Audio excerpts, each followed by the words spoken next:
This is going to be a review of NXT Takeover Toronto and NXT Takeover San Antonio. So obviously we had two really good NXT events right here, just tremendous atmospheres, really just short, enjoyable shows. Let me know what you guys thought was the better show. It's pretty much a toss-up, but I'll analyze it at the end of the video, and I'll let you know what I thought the better event was. But we start with Toronto. Toronto crowds, Canadian crowds, obviously they have potential to be really hot. We've seen them go crazy over Bret Hart in the past. Even Benoit's got some, great standing ovations from Canadian crowds. With Toronto in particular, they set the standard for crowd reaction with the Hogan and Rock WrestleMania 18 match. I mean, that's the best crowd ever probably for a wrestling event. So with that being said, I did notice though that you could potentially take them out of an event though. I mean, they have the potential to be very bored. They could turn on a show very quickly. If you don't know what I'm talking about, see SummerSlam 2004, where they basically shitted on the whole show and, did the wave during certain matches. So, you could take them out of an event really quickly, but they were hot for this show, man. They were really hot. I thought the crowd was really awesome here. So we started off with Bobby Roode and Ty Dillinger. Unorthodox style from Ty Dillinger. My first time seeing him here. He's a southpaw. But, I think he's really good, though. He really has a lot of potential. Him and Roode, obviously the crowd was really hot for this match, man. But, watching this match, they didn't do anything really spectacular. It's kind of a formulaic WWE style match here. Nothing crazy, nothing over the top. Just a good, solid match to start off the show. Obviously, Bobby Roode builds momentum. But, Ty Dillinger, man, I thought he looked good. I can see why some people voted for this as one of their best matches of the year. But next up, we go to the Authors of Pain, taking on TM61. This was the finals of the Dusty Rhodes Tag Team Tournament match. This is just a way to get the Authors of Pain to look strong here. Good solid action. I think the Authors of Pain, actually, for their size, they're not bad at all. But this was definitely probably the weakest match on both shows, to be honest with you. Next up, you had arguably probably the best NXT match of all time, possibly. Actually, Sami Zayn and Nakamura got more votes than this, but this was a surprise of the year for me. I was shocked at how high this placed on the match of the year voting. So we had DIY, Johnny Gargano and Tommaso Ciampa defeating the Revival finally for the tag team championships in a 2 out of 3 falls match. This was amazing. If you want to give this 5 stars, I have no problem with that. The only reason I wouldn't give it the full 5, I just don't see myself going back to this match again and again like I would for a normal 5-star match. But everything worked out well here. This is an example of just everything coming together beautifully. There's nothing about this match that I could say, this match had nothing wrong with it. I mean, it was so amazing. You don't necessarily get to see these types of matches anymore where the fans are 100% behind the baby faces in Gargano and Ciampa, and the Revival just got, they got good heat. The Revival really reminded me of like the Brainbusters here. They really reminded me of, that old school tag team that's not flashy at all, but they don't make any mistakes. They're very methodical, and they just work very well as a team. All the execution of Gargano and Tommaso Ciampa's moves here were flawless. This had hot tags. This had great near falls. It was it also made the Revival look strong too, because even though they did lose the match, they won the first fall within like the first 5 minutes. So yeah, just amazing stuff. I thought the execution here was just flawless all around here. The timing was impeccable here. So just amazing stuff. Definitely a surprise of the year for me. I'm really proud of Gargano and Ciampa. I mean, it's a wonderful story. I remember it wasn't that long ago when Gargano was on the first Dragon Gate USA show, and he was just kind of, thrown into the opening fray. It was kind of like the annoying guy that no one really liked at first, and he really transformed himself. He worked his ass off. You guys can learn a lot from him. His work ethic is right up there with anyone in the business right now. And Tommaso Ciampa as well. I mean, this guy suffered an ACL injury in Ring of Honor a couple years ago, but he came back stronger than ever. It got better. I think even Bill and Doug said in a video, I think it was Bill, he said that Tommaso Ciampa represents everyone from this new Jim Cornette era that we don't like, or that we want to see move on from the company. But, you know, give him credit, man. He really got a lot better, and you know, him and Gargano really yeah, they shocked everyone here, so definitely great stuff. Next up, we had Asuka taking on Mickie James, the returning Mickie James. I like Mickie James, but I'm not like, this just wasn't something I was dying to see. I thought it was probably the weakest match I've seen Asuka have so far. But, you know, Mickie looked good, though. You know, she got her offense in there. Not really much. This is just a formula women's match here. There's nothing interesting I could say about it, but definitely Asuka goes over. I thought Asuka's face, the one thing that stood out to me that's interesting that I could say is Asuka's facial expressions. They're unlike anything I've ever seen. They're just different, but they're captivating, and they really draw you into the match. So definitely good stuff there. Next up, we have Samoa Joe taking on Shinsuke Nakamura. Joe defeats Nakamura to win the title in Canada, but I believe Nakamura won it back, so this way he can win it back in Japan. Yeah, so Nakamura loses 2 pay-per-view matches in a row. Wow.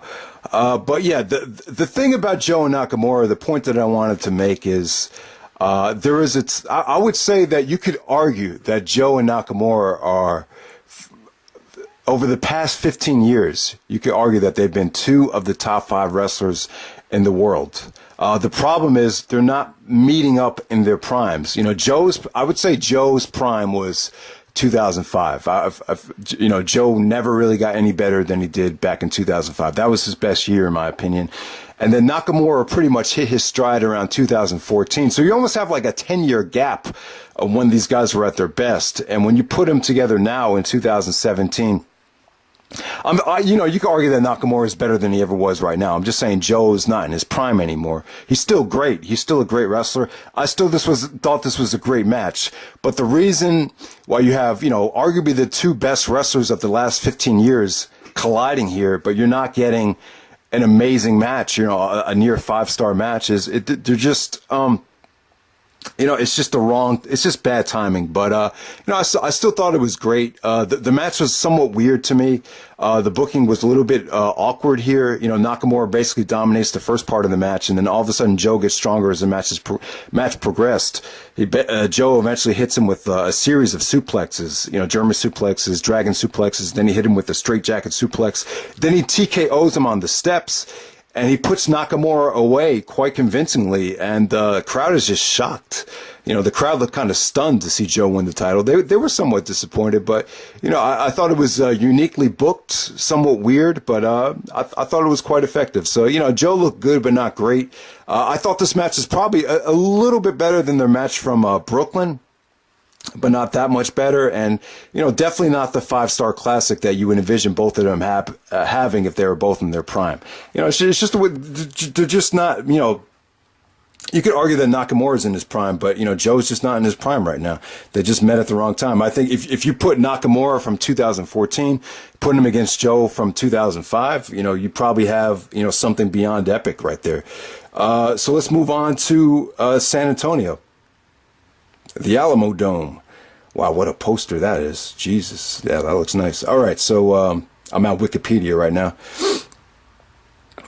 It's so much easier to review shows looking at the Wikipedia. I try to review shows just based off of memory, and you know, sometimes it doesn't work quite as well. So here we go.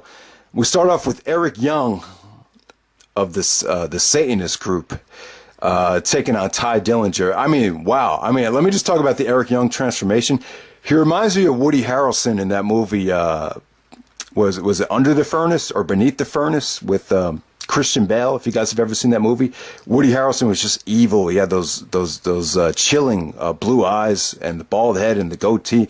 He looks like Woody Harrelson from that movie, and it has an evil look. It's just a huge transformation from the Don't Fire Eric days. Remember when he was like, "Don't fire Eric. Am I going to lose my job? Am I going to lose my job?" Yeah, that was a long time ago. I bet you no one even remembers that. But yeah, Eric Young takes on Ty Dillinger here. awesome stuff, man. Ty Dillinger really impressed me here. Once again, a great crowd. I thought the interference from the Satanist group really worked here. The odds were really stacked against Ty, but he came off like a great babyface here. Just great near falls, great action. I really enjoyed this. One of the brighter spots on the show, to be honest with you. Next up, you had Roderick Strong taking on Andrade Almas. And I thought this was a great showing from Strong. Roderick never looked better, looked in great condition. The one thing that worries me, though, is when Roderick comes out, I was a little disappointed in the reaction, and it's something that I think everyone kind of worried about, is how is Roderick going to connect with the WWE audience? You don't want, I'm worried about what type of gimmick they're going to give him. Eventually, he's going to have to stand out. One of the problems with Roderick is you always thought he was just going to have this generic, frat boy gimmick, but eventually, as time goes on, they're going to have to figure out a way to connect Roderick more with the audience. But he's just so good that he could just get over on his wrestling alone. He looked really strong. I think he carried this guy to a great match. I have to give this about 3.5 stars. It's hard to really judge his opponent here. It's my first time I've ever seen him. This just came off to me like it was a Roderick Strong showcase match. I couldn't really tell if the guy could really, if this guy has much of a future, Andrade Almas, but he reminded me a little bit of Super Crazy, a little bit sloppy, but at the same time feisty and relentless. But I have to see more of him to fully judge him. But, all I can say is this was just a really good showcase match for Roderick Strong. Everyone was pretty much on his side as Roderick was on the offensive end. So I'm really looking forward to Roderick in NXT. Hopefully you could do Roderick Strong versus Kenta Hideo Itami at the WrestleMania weekend NXT show. So next up, you had the Authors of Pain taking on DIY, Johnny Gargano and Tommaso Ciampa. I was shocked at the ending here, but maybe this means Gargano's going to challenge Bobby Roode down the road for the championship. But this started off slow as shit. Just really, really slow stuff at the beginning, but dominant stuff from the Authors of Pain. Just a lot of backbreakers, a lot of submissions where they're trying to work over the guy's back. Just really, really, it was a slow burn. But Johnny and Tommaso made some hot tags. Their offense looked beautiful here, but as the match progressed, the Authors of Pain actually countered the offense into a double, power bomb, where they're basically, power bombing both guys back first and then giving the power bomb simultaneously. So I thought that was just a lot of impressive feats of strength from the Authors of Pain. I thought they looked good here. This ended up being a really good match after it got off to a slow start, and pretty shocking ending right there. So next up, you had the 4-way women's match. You had Asuka taking on Peyton, Royce, Billie Kay, and Nikki Cross. All right, this is my first time seeing a lot of these girls. But the two girls, I don't know if they were trying to be lesbian friends or maybe they're just best friends and they seem kind of afraid out there. It was unique. I like the idea of that. It's something you see in real life from time to time, but you've never seen that in a professional wrestling ring where the two girls are, don't want to let each other go. There was some good teamwork between them. There was a beautiful table bump where they suplexed the girl from the Satanist group. She took a wicked bump for a woman. Basically took a suplex off the announce table through another table. But yeah, I mean, good stuff. Asuka wins the match. Interesting, but kind of awkward fatal 4-way match right there. And then the main event. This is great stuff, man. You have Bobby Roode taking on Shinsuke Nakamura for the NXT championships.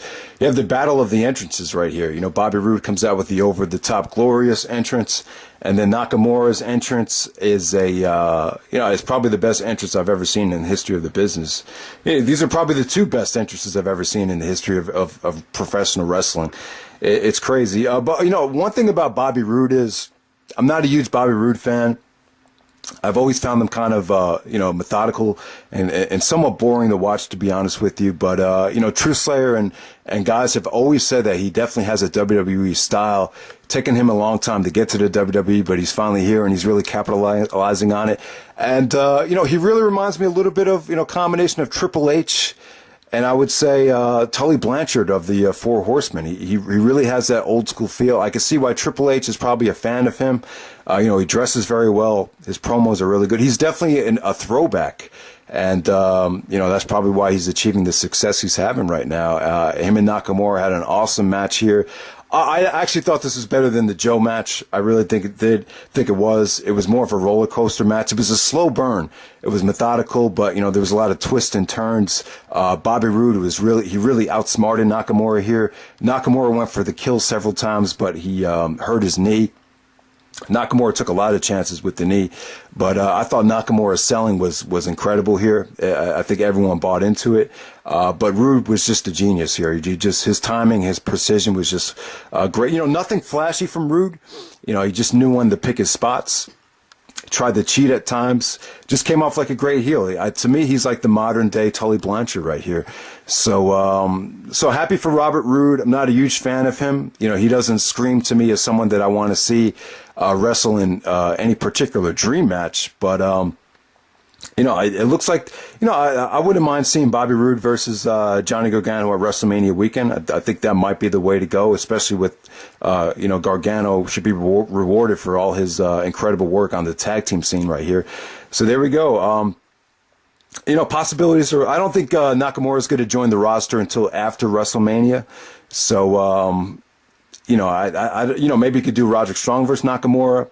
Nakamura versus Kenta at the WrestleMania weekend. So we'll see what happens. But yeah, just two really good shows from NXT right here. I think the better show was the Toronto show. Definitely had a hotter crowd. But I would say that the main event of San Antonio with Roode going over was definitely the more enthralling match. All right, guys, take care, and I'll see you later.